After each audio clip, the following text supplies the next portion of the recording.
What's going on, everyone? It's Sam.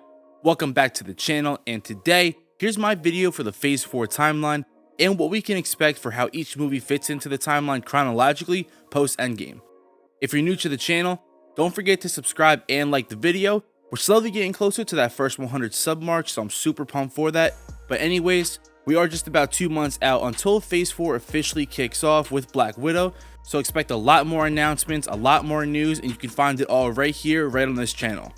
Avengers 5 has also been confirmed by Kevin Feige, so let's get into it and talk about the roadmap to how we get there. Let's go.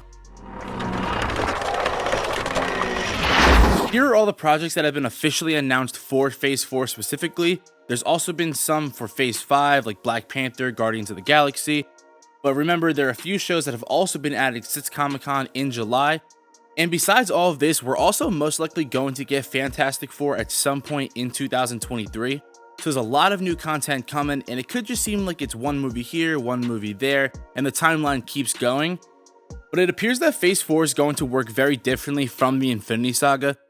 The entirety of the Infinity Saga, we pretty much saw it in a straightforward order.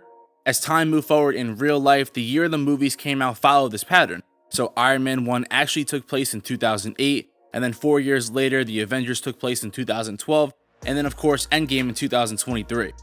But with the expansion of the roster and possibility of, multiple Avenger lineups and more content coming out more than ever, so it's hard to crunch all that in this 2-year span, and it's safe to say that not every movie is actually going to take place in the present day of the timeline. So let's break it down. Endgame ends in an unnamed month in 2023. Now it's a little tricky because we have currently no exact date to go off of, and Spider-Man Far From Home was said to take place minutes after Endgame, but it's clearly months after, around 7 to 8 months after Endgame, and Peter in the movie also says this summer. So it seems like Endgame was near the end of fall in 2023, and Spidey 3 will also take place directly after Far From Home. It looks like it's not going to be very far out into the future. Kraven is rumored as the villain, and it will take place, shortly after the post-credit cliffhanger when his identity is revealed. And now for all the new movies coming out, we know that Black Widow takes place before Infinity War and after Civil War, so clearly that's not in the present day, unless we do get some insane revival or even a quick funeral like Clinton Fury standing at her grave in a post-credit scene, but that won't advance the timeline deep into the present. Shang-Chi is also another movie that's set to take place before Endgame. Now it's unclear which exact year, possibly within that 5-year time gap, and we don't know if it takes place in the present at all either. This goes for the Eternals as well, as a lot of the movie seems to take place as a precursor for storytelling in the MCU, such as the X Gene, which I will explain in my Eternals video coming out later this week. But we do also have rumors that there's a battle that takes place after Endgame as well in the present day. As for the Falcon and Winter Soldier, we have seen a leaked photo that confirms it will take place shortly after the blip, because this poster says that it's repairing those who suffered from the blip one step at a time. So this has to be before Far From Home, because the majority of Far From Home, it seems that life is somewhat back to normal. For WandaVision, it'll once again be shortly after Endgame, as Wanda deals with the loss of Vision in Infinity War, and Loki is in the multiverse right now, currently from 2012. But that will cross over into Doctor Strange 2, so it's safe to say that Loki is traveling in the years after the 2012 Avengers movie until he finds himself in the multiverse. And we have to remember, yes, Doctor Strange 2 may be in the present, but a majority of the movie actually might take place jumping around in the multiverse, where time isn't really even technically relative. And then of course, animated shows like What If won't even be a part of the timeline, that is its own separate identity. Hawkeye, Ms. Marvel, and movies like Thor do have plots that seem to be present relative, and then Guardians 3 appearances and Captain Marvel 2 have been confirmed as present day films. So those future projects like Fantastic Four or Blade, we really have no idea of their timeline presence, because Blade could be a previous origin and Fantastic Four might be even using the multiverse and quantum travel. So that movie could easily take place years back behind, even before the Infinity Saga possibly. You can start to see the pattern here. Every time that we do get new Marvel news and scoops from insiders, there's a lot of origin stories and already other storylines that have been established directly after Endgame, because everyone's doing their own thing. So the Avengers aren't really a thing at this point, It's more about everyone being separated, finding themselves after what happened in Endgame, and moving on from those events. And that's why I believe that all of Phase 4 and even most of Phase 5 is going to be more related to the character stories and their separate ways of how they adapt to the changing world.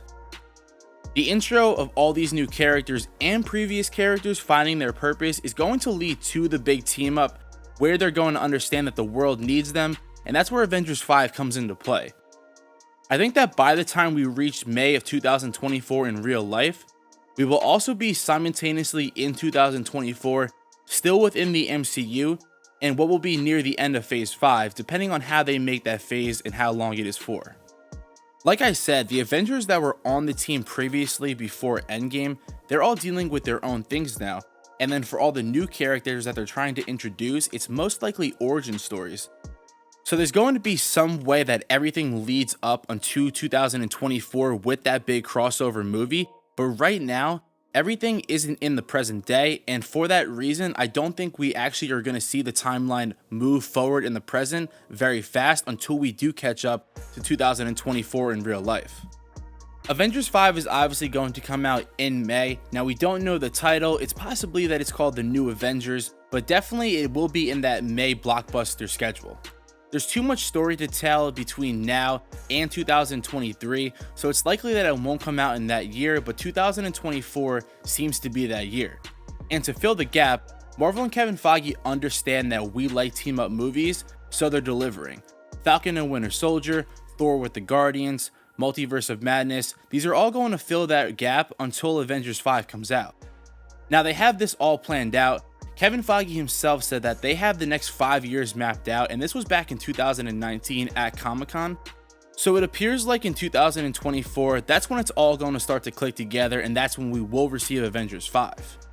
Even really reliable sources in the industry like Charles Murphy are hinting at a big release in 2024, and this is even his pinned tweet right here.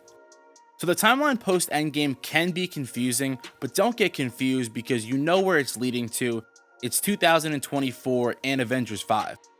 The timeline won't jump increasingly, and it will feel like the Infinity Saga as soon as we do get to that new Avengers movie, which has been confirmed, like I said, by Kevin Feige, because that's going to be the true beginning of the road to the next big bad, whether that's Doctor Doom, Galactus, Kang, anyone.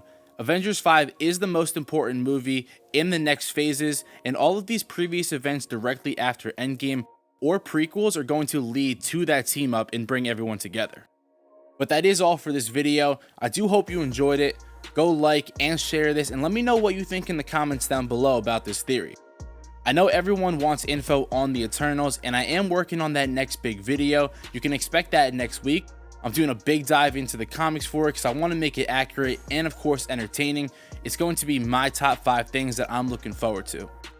But if you haven't yet, check out my most recent video. You can click the top right here for my Captain Marvel 2 video, or check the description for more.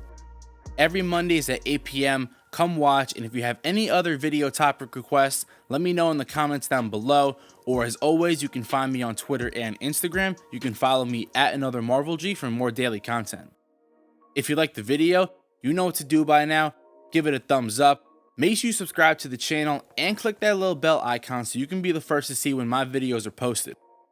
Other than that, I just want to say thank you. I'm Another Marvel Guy, and I'll catch y'all on a blip.